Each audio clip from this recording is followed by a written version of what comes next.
요한계시록 2장 18절에서 29절 말씀입니다. 두아디라 교회의 사자에게 편지하라. 그 눈이 불꽃 같고 그 발이 빛난 주석과 같은 하나님의 아들이 이르시되 내가 내 사업과 사랑과 믿음과 섬김과 인내를 아노니 내 나중 행위가 처음 것보다 많도다. 그러나 내게 책망할 일이 있노라. 자칭 선지자라 하는 여자 이세벨을 내가 용납함이니 그가 내 종들을 가르쳐 꿰어 행음하게 하고 우상의 제물을 먹게 하는도다. 또 내가 그에게 회개할 기회를 주었으되 자기의 은행을 회개하고자 하지 아니하는도다. 볼지어다 내가 그를 침상에 던질 터이요 또 그와 더불어 간음하는 자들도 만일 그의 행위를 회개하지 아니하면 큰 환난 가운데에 던지고 또 내가 사망으로 그의 자녀를 죽이리니 모든 교회가 나는 사람의 뜻과 마음을 살피는 자인 줄 알지라. 내가 너희 각 사람의 행위대로 갚아 주리라. 두아디라에 남아있어 이 교훈을 받지 아니하고 소위 사탄의 깊은 것을 알지 못하는 너희에게 말하노니 다른 증으로 너희에게 지울 것은 없노라. 다만 너희에게 있는 것을 내가 올 때까지 굳게 잡으라. 이기는 자와 끝까지 내 일을 지키는 그에게 만국을 다스리는 권세를 주리니 그가 철장을 가지고 그들을 다스려 질그럽게 때리는 것과 같이 하리라. 나도 내 아버지께 받은 것이 그러하니라. 내가 또 그에게 새벽 별을 주리라. 귀 있는 자는 성령이 교회들에게 하시는 말씀을 들을지어다. 아멘. 우리가 최종적인 구원을 위해서 가장 중요한 것이 무엇일까요? 26절을 보면 거기에 대해서 이렇게 말씀합니다. 이기는 자와 끝까지 내 일을 지키는 그에게 만국을 다스리는 권세를 주시겠다. 이렇게 말씀합니다. 끝까지 내 일을 지키는 그것이 중요하다는 겁니다. 여기서 내 일이란 어떤 것일까요? 하나님께서 예수님께 맡긴 그 일이란 어떤 것일까요? 요한복음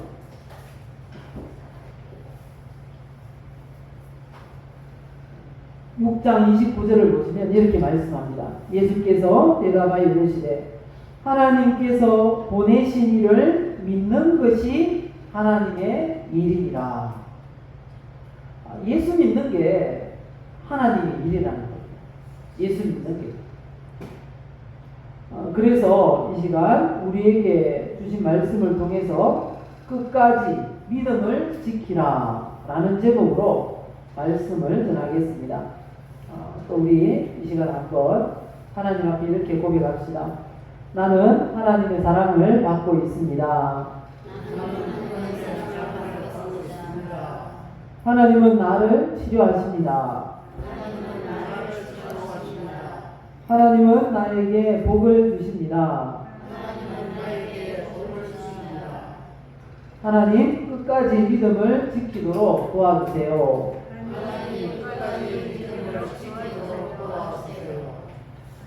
우리가 고백한 대로 그대로 되시기를 예수님의 이름으로 축복합니다. 오늘은 이 두아디라 교회에 주님께서 편지를 보내시며 교훈을 주시는 그런 말씀입니다. 그런데 두아디라 교회에 편지하시는 주님이 어떤 모습으로 편지를 하고 계시는지 보십시다. 요한계시록 오늘 본문 18절 처음 시작하는 부분인데요. 성경을 보면서 어떤 분인지 한번 읽어봅시다. 두아디라 교회의 사자에게 편지하라. 그의 눈이 불꽃 같고 그 발이 빛난 주석과 같은 하나님의 아들이 이르시되. 결론적으로 보면 이 두아디라 교회에 편지하시는 예수님은 자신을 하나님의 아들이라고 소개합니다. 그런데 하나님의 아들의 그 모습이 어떤 모습인가 하면 눈이 불꽃 같아요. 그리고 발은 빛난 주석과 같은 그런 분이다 라고 묘사를 하고 계십니다. 하나님의 아들이 두아디라 교회에 말씀하시는데 그분이 불꽃 같은 눈을 가졌다라는 것입니다. 이것은 모든 것을 꿰뚫어 보시는 그런 권능의 눈을 의미합니다. 23절에 보면 주님이 어떤 분이라고 하시는가 하면요, 나는 사람의 뜻과 마음을 살피는 자인 줄 알지라 이렇게 말씀하시죠. 바로 이런 주님을 이렇게 이 불꽃 같은 눈을 가지신 분으로 묘사를 하고 있는 것입니다. 사람은 사람을 겉모습만 보고는 몰라요. 그런데 우리 주님은 그 불꽃 같은 눈으로 우리를 보시면 우리의 이 마음까지도, 마음속까지도 그냥 꿰뚫어 보시는 그런 분임을 말씀하고 있는 것입니다. 그리고 발은 주로 성경에서는 심판을 의미합니다. 그런데 발이 쇠덩이에요. 주석, 빛난 주석과 같은 쇠덩이에요. 이건 하나님의 아주 강한 심판을 의미한다는 것입니다. 그래서 하나님이 심판하시고자 하면 피할 자가 없고, 하나님이 구원하시고자 하면 또 구원하지 못할 그런 사람이 없다라는 것을 지금 묘사하고 계신 것입니다.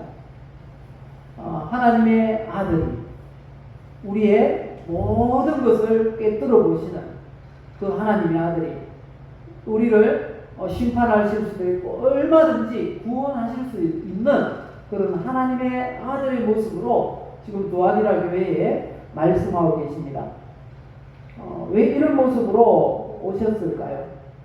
그 이유는 이 두아디라 이 교회에는 심령을 꿰뚫어 보아야 할 그런 이 사건이 있기 때문입니다. 그리고 또 반드시 그 일에 대해서는 꼭 심판을 하셔야겠다는 주님의 의지, 그 의지를 볼 수 있도록 하기 위해서 불꽃 같은 눈을 가지시고 주석과 같은 발을 가지신 하나님의 아들의 모습으로 지금 찾아오신 것입니다. 그렇게 오셔서 이 두아디라 이 교회를 칭찬하십니다. 19절입니다. 똑같이 읽어봅시다.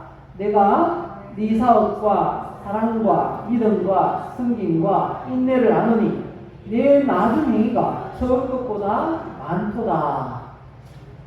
칭찬하시는데요.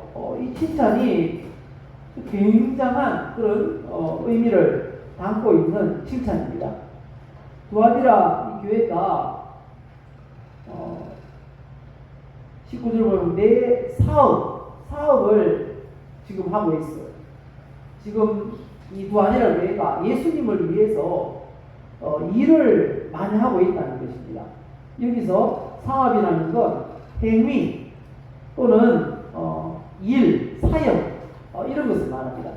예수님을 위해서 부지런히 일을 하고 있다는 것입니다. 행동을 하고 있다. 이걸 칭찬하고 계십니다. 그리고 또 사람도 많아요. 이 교회는. 에베소 교회가 어떤 부분에서 책망을 받았습니까? 네가 첫사랑을, 처음 사랑을 잊어버렸어. 이 책망을 받았는데 두아디라 교회는 사랑이 많다고 지금 칭찬을 듣고 있는 것입니다. 게다가 믿음도 있어요. 믿음도. 두아디라 교회가 믿음이 좋다고 주님이 칭찬하십니다. 뿐만 아니라 이렇게 가진 게 많은데 또 서로를 잘 섬긴다는 겁니다. 이웃을 잘 섬기고 하나님을 잘 섬긴다는 것입니다. 게다가 웬만한 어려움은 견뎌내는 인내까지 있다고 그렇게 말씀하고 있는 것입니다. 뿐만 아니라 이 행위들이 나중 행위가 처음 것보다 더 많다 이렇게 말합니다. 이런 사역을 하고 주님을 위해서 교회가 행사를 하고 또 믿음을 가지고 사랑을 가지고 또 이웃을 섬기고 하는 이런 모든 일이 점점 많아지고 있다. 이렇게 칭찬하고 계시다는 겁니다. 왜 점점 이렇게 많아지는 것을 칭찬하는가 하면요, 두아디라라는 이 지역이 소아시아 7교회가 있는 다른 지역보다 매우 작아요. 작아서 지금도 작다고 합니다. 크기가 작은 곳인데요. 현재 아키사르라는 지역입니다. 특히 이 터키라는 나라 안에 있는 이 아키사르라는 지역인데요. 지금도 인구가 6만 명 정도 된다고 합니다. 6만 명 정도면 구미 인구의 9분의 1쯤 되나요? 그쯤 되는 작은 도시라는 것이죠. 그런 도시입니다. 소도시에 있는 교회니까 다른 교회들에 비해서 규모가 작았을 수도 있다는 것입니다. 그런데 칭찬할 만하다는 거예요. 그런 규모가 작은 교회에서 하는 일을 점점 더 늘어가는 모습이 너무 칭찬할 만하다라고 칭찬하고 계시다는 겁니다. 교회가 규모 이렇게 하면 우리 교회도 결국 큰 교회는 아니죠. 하지만 주님을 위해서 어떻게 무엇을 하는가에 따라 우리 주님은 칭찬하시는 줄 믿습니다. 그런 부분에 있어서 주님께 칭찬들을 만한 그런 교회가 되시기를 예수님의 이름으로 축복합니다. 오늘 이 19절 말씀을 보면 두아디라 교회는 정말 100점 만점에 100점인 교회 같아요. 그런데 이렇게 겉으로 보이는 모습이 다가 아니다 라는 것을 또 알게 됩니다. 이렇게 칭찬하신 주님께서 그 칭찬이 무색할 정도로 이번에는 책망을 하시네요. 20절 보실까요? 20절 또 같이 읽읍시다. 그러나 이게 책망할 일이 있노라. 자칭 선지자라는 여자 이세벨을 내가 용납하니 그가 내 종들을 가르쳐 꿰어 행음하게 하고 우상의 제물을 먹게 하는도다. 책망할 일이 있다는 것입니다. 그런데 그 책망받을 그 중심에 선 사람이 있어요. 누군가 하면 자칭 선지자라 하는 여자 이세벨이라는 사람입니다. 당시 두아디라 교회에는 여성도들이 아주 강한 리더십을 가지고 있었습니다. 요즘 보면 통합적 교회에 이런 교회들은 여자분들이 장로로 그렇게 섬기는 것을 볼 수 있습니다. 그런 것처럼 두아디라 교회에도 여성도가 굉장히 이 교회에서 주도적인 역할을 감당했습니다. 왜냐하면 이 두아디라 교회 출신의 한 사람이 있는데 빌립보 교회를 설립했던 루디아라는 여성도에 대해서 들어본 적이 있을 것입니다. 사도행전 16장에 나오는 루디아, 자주 옷감 장사 루디아라는 여인이 바로 요즘 말하면 의류 사업가입니다. 의류 사업가 이 루디아라는 여성도가 빌립보 교회를 세우는 그런 주도적인 역할을 했었거든요. 근데 이 루디아가 어디 출신인가 하면 바로 두아디라 출신이라는 것입니다. 그래서 이 두아디라라는 이 도시에는 이 의류 사업을 하는 그런 여성도들이 많았어요. 그렇기 때문에 이 교회에 하는 헌금에 있어서도 상당한 부분을 여자 사업가들이, 의류 사업가들이 담당을 했던 것이죠. 그래서 아주 자연스럽게 그런 부분에 있어서 큰 소리를 내고 교회를 이끌어가는데 주도적이었다라는 것을 짐작할 수 있습니다. 그런 사람들 중에 한 사람이 누군가 하면 이세벨이라고 불리는 이 여인이었습니다. 그런데 이 여인은 본명이 이세벨인지 그건 알 수 없지만 이 성경에 기록하기를 이세벨이라고 이렇게 부릅니다. 근데 이세벨이 누군가 하면요, 엘리야 선지자가 사역을 할 때 그 북쪽 이스라엘을 다스리던 왕이 누군가 하면 아합이라는 왕이었습니다. 그 아합의 아내, 그 왕비가 바로 이세벨입니다. 그 이세벨이 북쪽 이스라엘에서 왕비로 있으면서 어떻게 무슨 일을 했는가 하면요, 바알의 산당을 곳곳에 지었습니다. 그리고 바알 제사장들을 세워서 거기서 이스라엘 백성들까지도 바알 산당에서 제사하도록 그렇게 했던 여인이 바로 이세벨이라는 이 여인이었습니다. 그런데 지금 이 두아디라 교회에 이세벨이 했던 그 일을 똑같이 하는 이세벨이라는 그렇게 불리는 여자 성도가 있었다는 겁니다.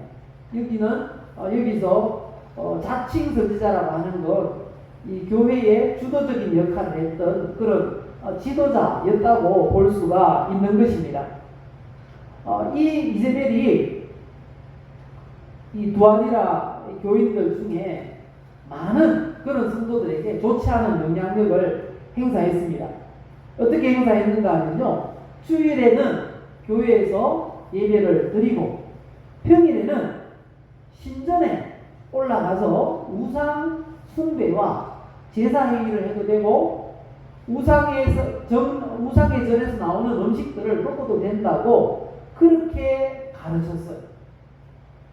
이 성경학자들은 이 두아디라라는 이 소아시아 7도시 중에서 이 두아디라 교회가 가장 작은 그런 교회였고, 두아디라 지역이 매우 작았지만 이곳에 유명한 게 굉장히 많았습니다. 어떤 게 많았는가 하면요, 이 굉장히 알려진 고문도시입니다. 양모, 터키 지역에 이 카페트, 양모가 아주 유명합니다. 근데 그런 유명한 메이크 양모가 여기서 가공이 되었고요. 그리고 세마포, 염료, 의류, 그리고 청동 제품, 그리고 피혁. 요즘도 구두나 뭐 이런 거 만들 때 제일 알려진 가죽이 뭔가 하면 터키 가죽이라고 합니다. 터키에서 생산된 가죽. 그 터키 가죽이 어디에서 나오는가? 바로 두아디라. 여기에 제일 유명하다는 거죠. 이처럼 아주 유명한 고문 도시였다는 것입니다. 그러니까 이 공업이 발달하면 노동조합이 발달을 합니다. 그래서 그곳에는 이 노동조합이 많았어요. 염료 사업을 하는 사람들은 염료조합을 만들었고요.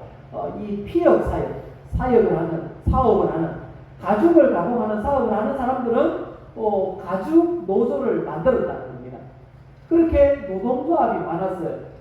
그런데 더 중요한 것은 이 노동조합마다 섬기는 신이 있었어요.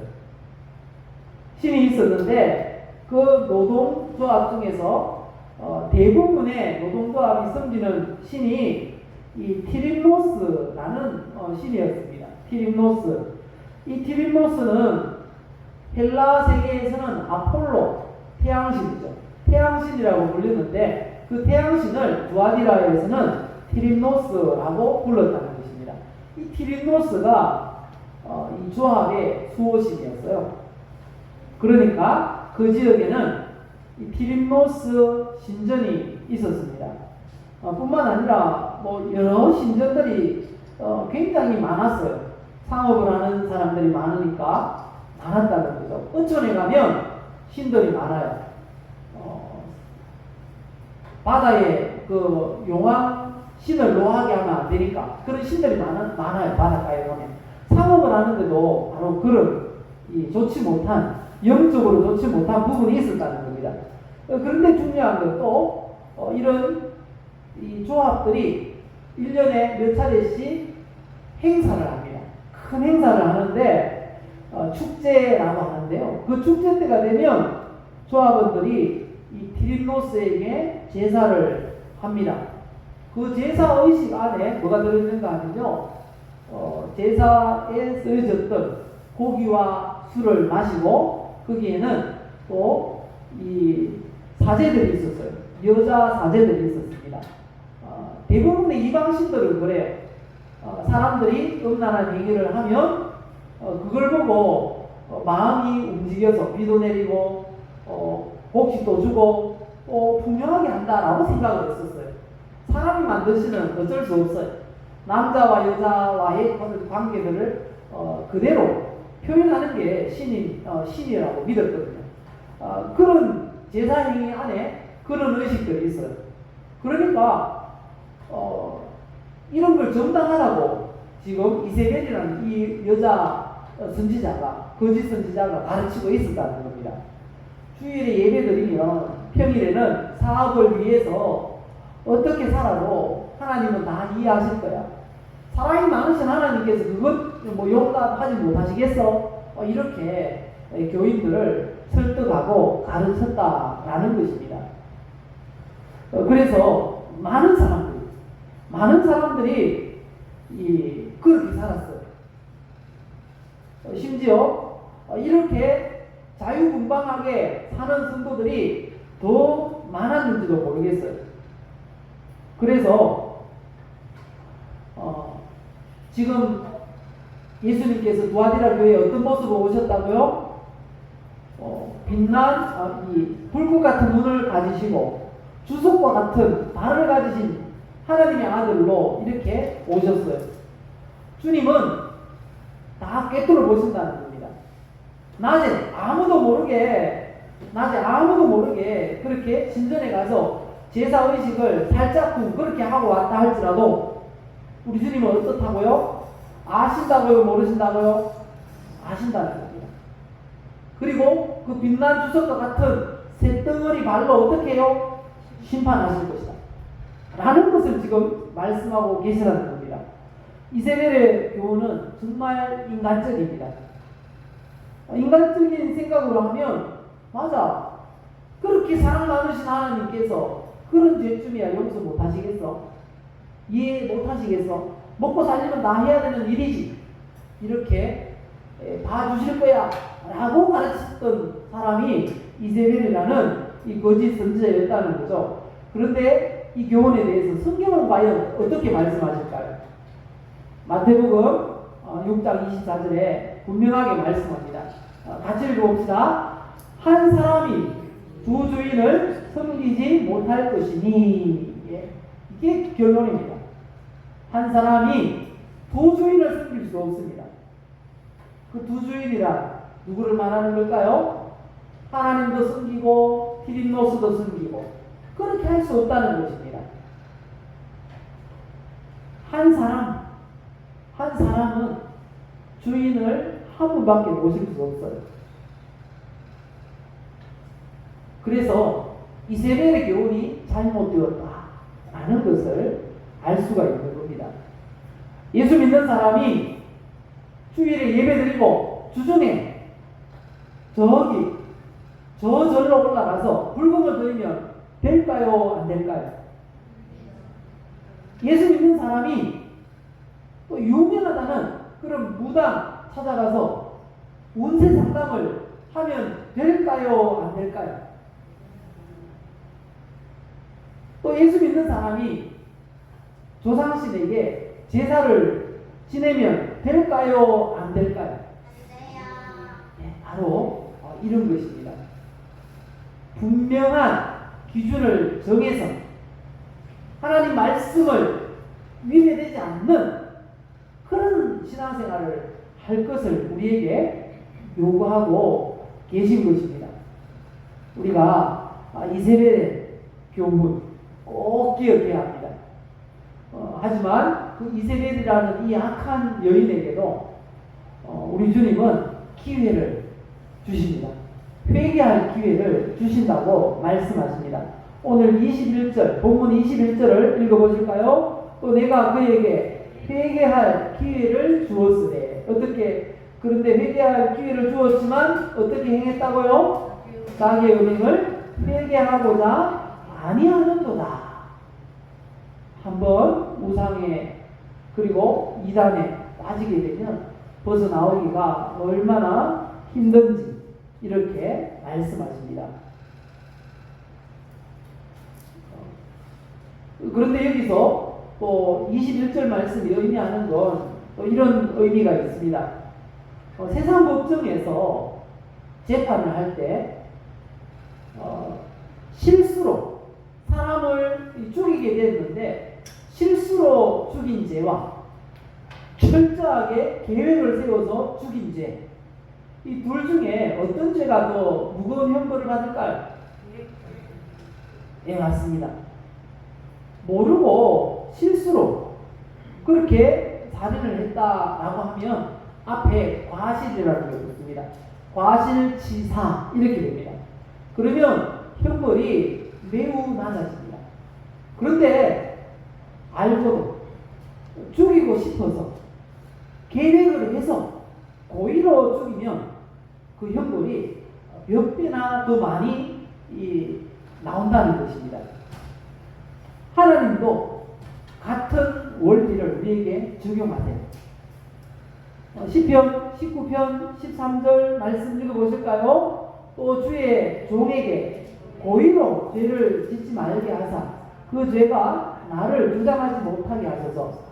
그리하면 내가 정직하여 큰 죄가에서 벗어나겠나이다. 고의로 짓는 죄와 몰라서 짓는 죄는 다른 거죠. 그런데 이세벨은 고의로 짓는 죄를 지금 그 범죄를 이어나가고 있다는 겁니다. 회개할 기회를 줬어요.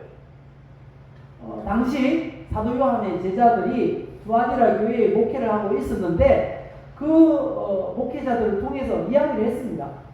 이세벨 당신의 경우는 옳지 않습니다. 수차례 이야기했다는 거예요. 성도들 또 그 죄에 빠져있는 그런 성도들에게도 늘 설교를 통해서 이야기하는 거예요. 그렇게 신앙생활을 하면 안 됩니다. 이야기했다는 겁니다. 그런데도 고의로 계속해서 그런 범죄하는 생활을 해 나갔다는 거죠.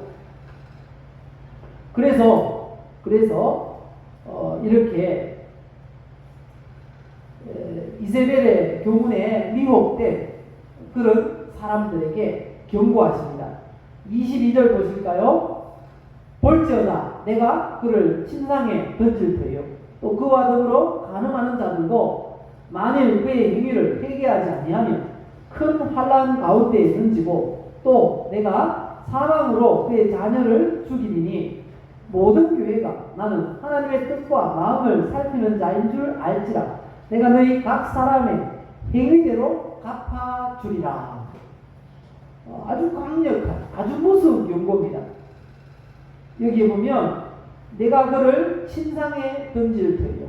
이 침상은 병상을 말합니다. 병에 걸리게 하겠다는 겁니다. 병에 걸리게 하고 그리고 이 여자의 그 행위에 동조했던 유혹에 빠졌던 그런 사람들은 그의 행위를 회개하지 아니하면 큰 환난 가운데 던지고 큰 일들이 많이 일어나도록 하시겠다는 것입니다. 그리고 또 그렇게 해도 회개하지 않으면 23절에 보면 죽이겠다. 죽음에 들어가도록 하겠다라고 말씀하고 있습니다. 사망으로 그의 자녀를 죽이니 그의 자녀라는 건 바로 이세벨이라는 이 여인의 교훈을 따르는 사람들을 가리키고 있는 거죠. 우리 하나님은 다 감찰하시니까 회개하라는 것입니다. 그렇지 않으면 어떻게 하시겠다고요? 죽이겠다. 죽음이 너를 기다리고 있을 줄 알라. 제일 무서운 협박이 그거잖아요. 너 죽을래? 바로 주님께서 이 이세벨의 교훈을 나누는 사람들과 이세벨에게 지금 너 죽을 줄 알아. 회개하지 않으면 죽을 줄 알아. 라고 경고하고 계시라는 것입니다. 그리고 이세벨의 교훈을 받지 않은 두아디라 교회 성도들에게는 이제 격려를 하시고 권면을 하십니다. 24절 읽어보실까요? 두아디라에 남아있어 이 교훈을 받지 아니하고 소위 사탄의 깊은 것을 알지 못하는 너희에게 말하노니 다른 짐으로 너희에게 지울 것은 없노라. 다만 너희에게 있는 것을 내가 올 때까지 굳게 잡으라.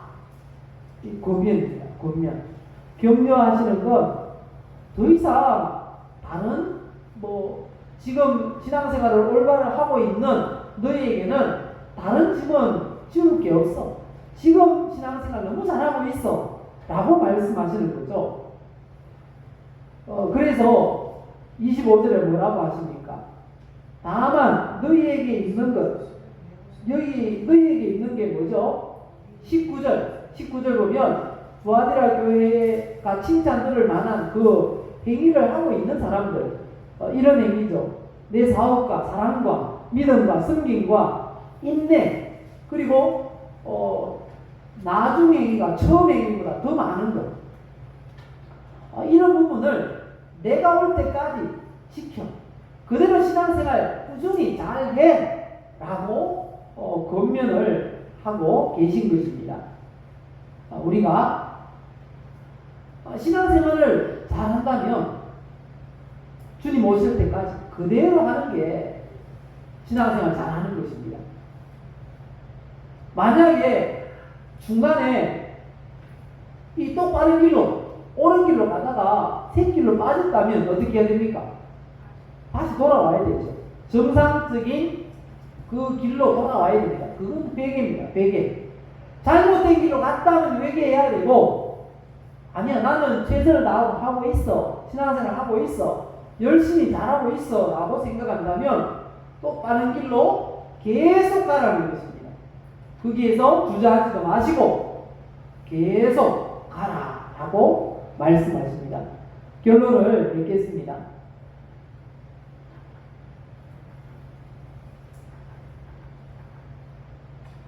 예수님은 두아디라 이 교회가 예수님의 권면을 듣고 순종하면 복을 주시겠다 약속하십니다. 그 복이 주시겠다고 하시는 복이 무엇입니까?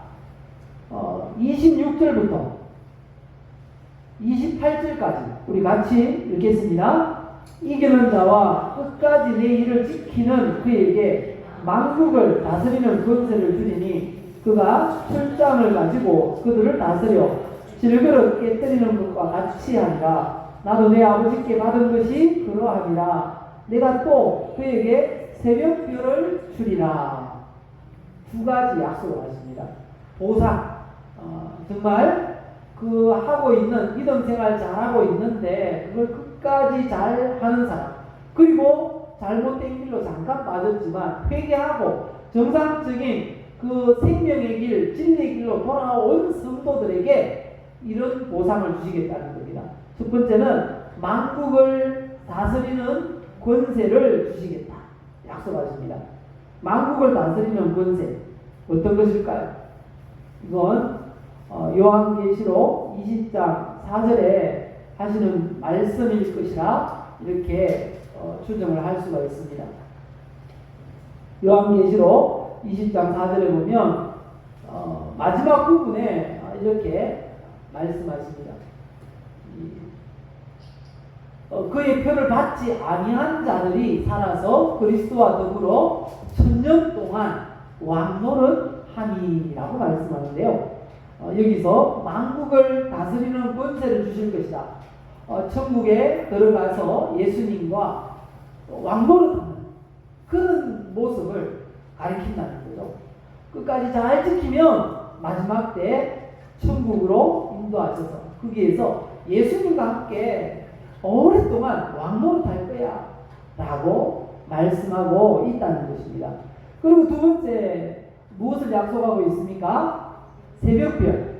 이 새벽별은 예수님 자신을 가리킵니다.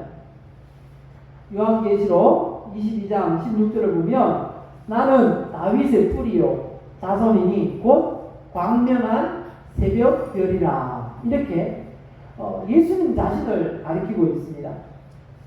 새벽별을 그럼 주시겠다라는 건 무슨 의미의 말씀일까요? 베드로후서 1장 19절 보면 우리에게 더 확실한 예언이 있어. 어두운데 비치는 등불과 같으니 날이 새어 샛별이 너희 마음에 떠오르기까지 너희가 이것을 주의하는 것이 가하니라. 이 말씀은 승리한 그리스도인들에게는 가장 큰 상급이 예수 그리스도라는 그런 말씀이라는 것입니다. 왜 그런가 하면요, 예수 그리스도는 절망적인 이 세상에 우리에게 유일한 소망의 빛, 구원의 빛을 비춰주시는 그런 분위기 때문이라는 것입니다. 예수 믿는 성도들은 정말 믿음의 길을 올바로 가고 있는 성도들은 이 땅에서 어떤 어려움을 만날지라도 항상 소망이 있다는 겁니다. 바로 그것을 말합니다. 어떤 소망이요? 믿음이 뭐라고 했습니까? 믿음.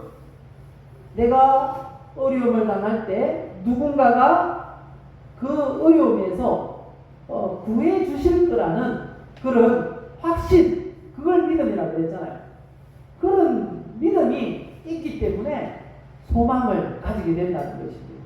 그리고 그 믿음이 있는 사람은 결국은 거기에서 구해주는 줄 믿습니다. 왜요? 예수님을 믿기 때문에. 예수님이 우리가 어려울 때 그 어려움에서 건져주시겠다라고 주님을 믿으면 그대로 된다는 것입니다.